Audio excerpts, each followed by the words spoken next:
এটা কল্পনা করা যায় 90% মুসলিম যে দেশে, সেই দেশের টাকা এই হারে বিদেশে পাচার হতে পারে? একটা মুসলমানের ঘরের ছেলে, সে রাজনীতিবিদ হোক কিংবা আমলা হোক, কি করে সে জনগণের হক নষ্ট করার জন্য হাত দিতে পারে টাকায়? আল্লাহ রাব্বুল আলামিন তো জনগণের হক নষ্ট করলে ওটা মাফ করবেন না, জনগণের কাছে মাপ চাওয়া লাগবে। তা কোটি কোটি মানুষের সম্পদ নষ্ট করে দিয়ে সেইটাকে আর মাপ চাওয়া যাবে? তার আগে তো পরপারের ডাক আসবে। তো ওটা তো আমাদের মনেই থাকছে না। কি সেকুলারিজমের গল্প আমরা সারাক্ষণ শুনি। আমরা মনে হয় অনেকে জানিও না সেকুলারিজমের জন্ম হয়েছে কেমন করে। ফান্ডামেন্টালিজম নিয়ে আমরা নানান রকম কথাবার্তা বলি।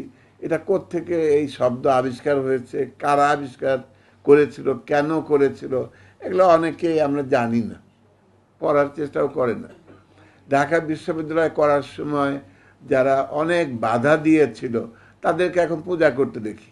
আর যারা এত কোটি কোটি হাজার হাজার কোটি টাকা সম্পদ দিয়েছিল তাদের নাম ঢাকা ইউনিভার্সিটি উচ্চারণ করতে দেখি না। এটা শিক্ষকরাও পড়াশোনা করতে চান না। অনারেবল এক্সেপশন আছে, সবাইকে তো আর গালি দিতে পারছি না। ছাত্ররাও পড়াশোনা করতে চায় না। পড়াশোনাই যেখানে নাই, গবেষণা সেখানে থাকবে কেমন করে?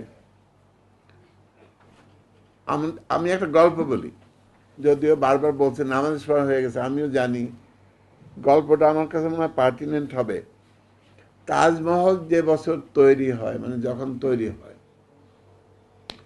এটা তৈরি করতে যে টাকা ব্যয় হয়েছিল তা দিয়ে পুরা সাবকন্টিনেন্টে 465টা কেজি স্কুল করা যেত।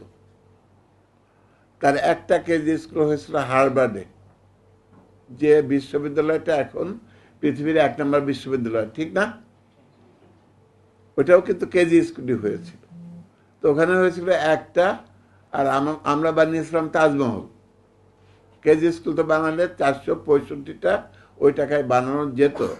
যদি তখন 465টা কেজি স্কুল তৈরি হতো, তাহলে হার্ভার্ডের কাছাকাছি বিশ্ববিদ্যালয় এই সাবকন্টিনেন্টে এখন অন্তত 100টা তো থাকতে পারত।